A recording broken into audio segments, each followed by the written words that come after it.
వివిధ రంగాల్లో నిష్ణాతులైన వారిని, వారు ఎంచుకున్న కళల్లో ఉన్నత శిఖరాలను అధిగమించే వారిని మనం చూస్తూ ఉంటాం. కానీ తాము ఎంచుకున్న రంగానికే నూతన హంగులు దిద్ది వన్నె తెచ్చేవారు నూటికో కోటికో ఒకరుంటారు. అటువంటి అరుదైన వ్యక్తులలో ఒకరు నేడు మన విశ్వవిద్యాలయానికి విచ్చేయడం మనకు గర్వకారణం. ఆయన ఉనికి మనకే కాదు, యావత్ తెలుగు ప్రజానికానికే గర్వకారణం. ఆయనే దాదాసాహెబ్ ఫాల్కే అవార్డు గ్రహీత డాక్టర్ దగ్గుబాటి రామానాయుడు గారు. 1936వ సంవత్సరంలో దగ్గుబాటి వెంకటేశ్వర్లు, లక్ష్మీదేవమ్మ పుణ్యదంపతులకు వరప్రసాదంగా జన్మించిన రామానాయుడు గారు ప్రాథమిక విద్య ఒంగోలులో, ఉన్నత విద్య చీరాల్లో అభ్యసించారు. వ్యవసాయం బాగా సాగుతున్న చిత్రసీమ మీదున్న మక్కువతో చలనచిత్రాలు నిర్మించాలని వాంఛించారు. మద్రాసు చేరుకొని 1963లో అనురాగం చిత్రానికి సహనిర్మాతగా వ్యవహరించారు. 1964లో స్వర్గీయ నందమూరి తారక రామారావు గారు ప్రప్రథమంగా ద్విపాత్రాభినయం చేసిన రాముడు భీముడు చిత్రం నిర్మించి సంచలన విజయం సాధించారు.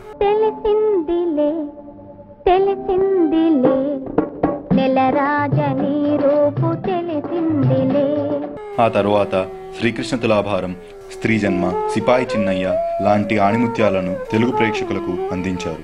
1971లో భారీ సెట్టింగ్స్ మరియు సాంకేతిక విలువలతో ఆయన నిర్మించిన ప్రేమ్నగర్ చిత్రం తెలుగు చిత్ర పరిశ్రమలో ఆయనను అగ్ర నిర్మాతగా నిలిపింది.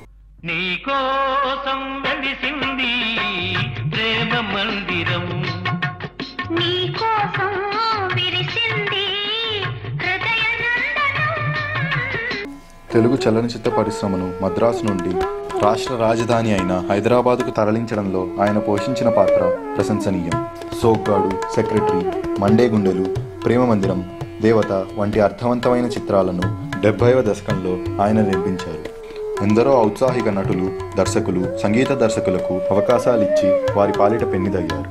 రామానాయుడు రాజేశ్వరి దంపతులకు 2 కుమారులు, 1 కుమార్తె. జ్యేష్ఠ కుమారుడు సురేష్ బాబు నిర్మాణ బాధ్యతలు స్వీకరించగా, ద్వితీయ కుమారుడు వెంకటేష్ బాబు కథానాయకుడిగా రాణించి విక్టరీనే తన ఇంటి పేరు చేసుకున్నారు. 1987లో విడుదలైన అహనా పెళ్ళంటా చిత్రం హాస్యరస చిత్రాలకు కొలమానంగా చెప్పుకోవచ్చు. అద్భుతం! కోడిని వేలాడదీసి దాన్ని చూస్తూ ఉత్తన్నం తింటున్నావా సింగర్ సచ్చినోడా? రేపటి నుంచి బియ్యపు గింజని భూతత్వంలోంచి చూస్తూ మంచినీళ్ళు తాగరా, కడుపు నిండుతుంది. పెళ్లిలో తద్దిన మంత్రాలు చదివేవాడి మొహంలో మొహం చూడు, పోతావు రే, నాశనం అయిపోతావు. 90వ దశకంలో విడుదలైన సూరిగాడు, కొండపల్లి రత్తయ్య, గణేష్ వంటి చిత్రాలు విమర్శకుల ప్రశంసలు అందుకున్నాయి. అదే సమయంలో తమిళ, కన్నడ, మలయాళ భాషల్లో కూడా ఆయన చిత్రాలను నిర్మించారు.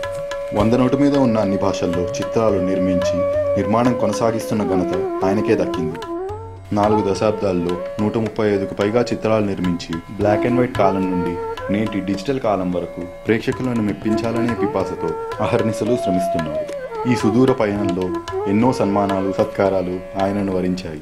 1988లో లిమ్కా బుక్ ఆఫ్ వరల్డ్ రికార్డ్స్లో, 1999లో గిన్నిస్ బుక్ ఆఫ్ వరల్డ్ రికార్డ్స్లో స్థానాన్ని సంపాదించుకున్నారు. బెంగాలీ చిత్రం అసూక్కు గాను జాతీయ అవార్డును అందుకున్నారు. 2009కి గాను రాష్ట్రపతి ప్రతిభా పాటిల్ గారి చేతుల మీదుగా చలనచిత్ర ప్రముఖులకు ఇచ్చే అత్యుత్తమమైన దాదాసాహెబ్ ఫాల్కే పురస్కారాన్ని అందుకున్నారు. 2010లో రామానాయుడు గారి పేరే పెట్టుకున్న మనవడు రాణా లీడర్ చిత్రంతో తెరంగేట్రం చేశారు.